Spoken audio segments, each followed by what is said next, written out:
Hi, I'm Flip Nicklin. Welcome to Humpback Chronicles. Not much time goes by when Linda and I don't remind ourselves how lucky we are for our friends.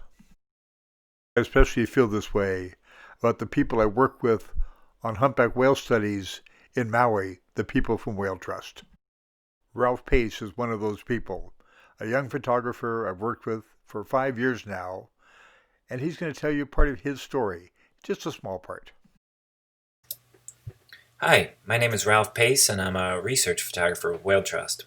I joined Whale Trust in 2015 after meeting Flip in San Diego a year or so before, where he was giving a presentation. And during his presentation, at some point he mentioned that if someone hounded him long enough, that there may be an opportunity to join them in Maui. So I did, and he did, and here we are. I'd recently finished graduate work at Scripps Institution Oceanography and was transitioning to a career of photography. I was primarily shooting fisheries stories, following researchers and fishermen and swordfish, tuna, shark species.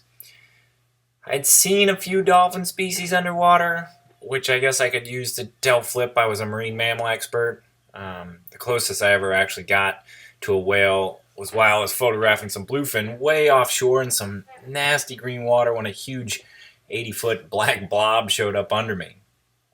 I didn't know what it was, so I took an out-of-focus picture, swam away as fast as I could. It turned out it was a blue whale, so I guess that makes me a double expert. But at the time, I was still kind of new and trying to make it, so my work was a bit sporadic. I was photographing anything I could make any money with, but ultimately I was really looking for a long-term photo project in science.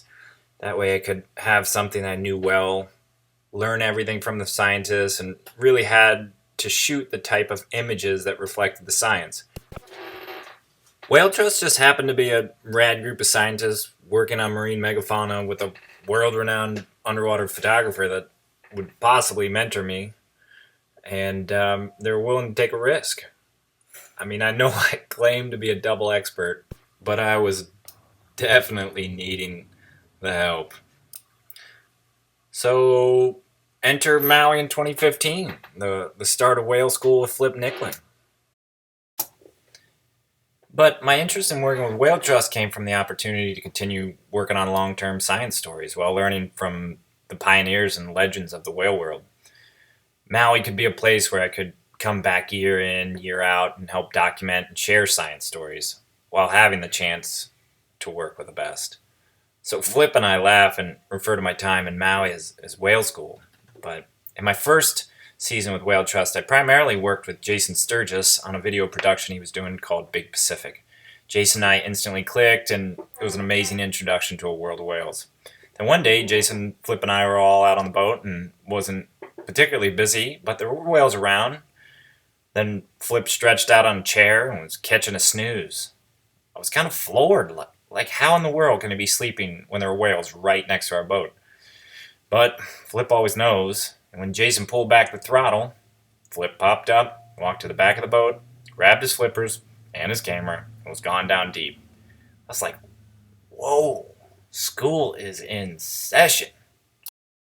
Trust. We had a male and a female who had just finished being part of an active group. The female was there resting, and the escort was pretty hopped up on testosterone. She wasn't too interested, with some blowing bubbles at him when he would try to get close. I think I indicated to Flip I was going to go for a dive when he kind of gave me really big eyes and held me back. And it's a good thing I didn't dive because the female made a huge move at the male and then circled back towards the boat. Our backs were against the boat, and the female came right up to us, rolled over, and had her pectoral fin completely under us and the boat. I mean, it was the perfect moment, eye to eye, belly to belly, and you just know you're experiencing something really special. I remember getting out of the water and telling Flip and Jason I understand why they've stuck with whales so long.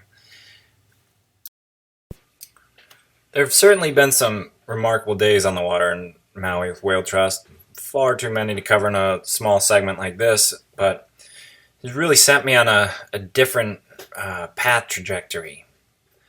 Like, take the other night, for example. 3 days ago, I was told there was a dead humpback off Aptos, California, just south of Santa Cruz in a huge white shark nursery. I jammed the boat up there faster than I should have in whiteout fog conditions to be there for first light. I was lucky enough to find the whale early when the sun broke through, and there was a 15-foot white shark feeding on it. I had it for 4 hours to myself before the 25 knot winds came, and it was amazing. Me, a huge smelly whale, 15-foot white shark chomping away.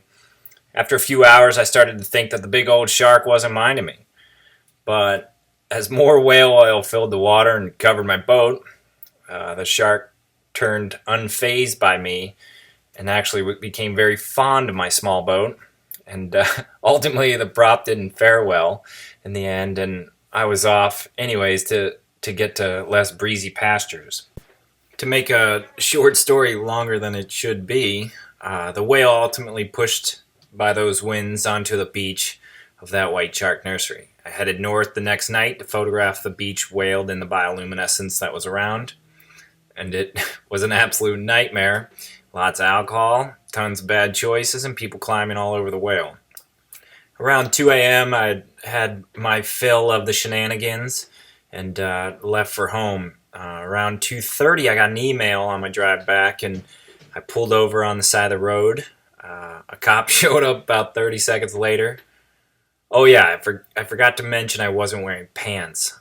When I was moving to photograph the man climbing on the whale, a wave filled with whale oil smashed my pants.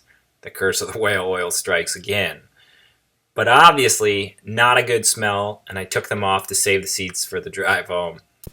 Man, I wish I had a picture of that cop's face when he came up to the window and I wasn't wearing any pants, and he said, "Hey, have you been drinking?" I said, "No, actually, I've been up north. I took my pants off because I was in the water with a dead whale, and I don't think that really helped that much." We are lucky for our friends. Thank you very much, and thank you for your support. See you next time. Bye-bye.